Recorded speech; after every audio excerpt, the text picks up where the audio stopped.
లాజిక్లు మాట్లాడుతున్నావా రాజీవ్? నేనింకా నిన్ను చిన్నపిల్లాడిగానే చూస్తున్నాను. అమాయకుడు అనే అపోహలో ఉన్నాను. చాలా పెద్దవాడివైపోయావు. ఆలోచనల్లో ఎంతో ఎదిగిపోయావు.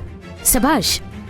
తల్లి మాట కంటే, అమ్మ గౌరవ మర్యాదల కంటే వాడికిష్టమైన అమ్మాయి కోసం ఏమైనా చేసే స్థాయికి ఎదిగి నా కొడుకు గొప్పవాడయ్యాడని నేను గర్వంగా చెప్పుకుంటాను. ఎందుకమ్మా అలా అంటావు? నీ కొడుకు కంటే నా గొప్ప స్థానం ఉండదు, వద్దు కూడా. అలాంటప్పుడు మారు మాట్లాడకుండా అమ్మ మాట వినాలి కదా. అది చెప్పినట్టు శ్రావ్య మెళ్ళో తాళి కట్టాలి కదా. ఆ చరణ్ గాడు ఫ్రాడ్, అమ్మాయిల్ని వేరే దేశాలకు అమ్మే నీచుడు అని తెలుసుండకపోతే అప్పుడు మీరు నిర్ణయించిన ముహూర్తానికే శ్రావ్యని పెళ్లి చేసుకునేవాణ్ణి. తెలిసింది, జ్యోతికి తాళి కట్టాను. అందుకే అర్థం చేసుకోమంటున్నాను.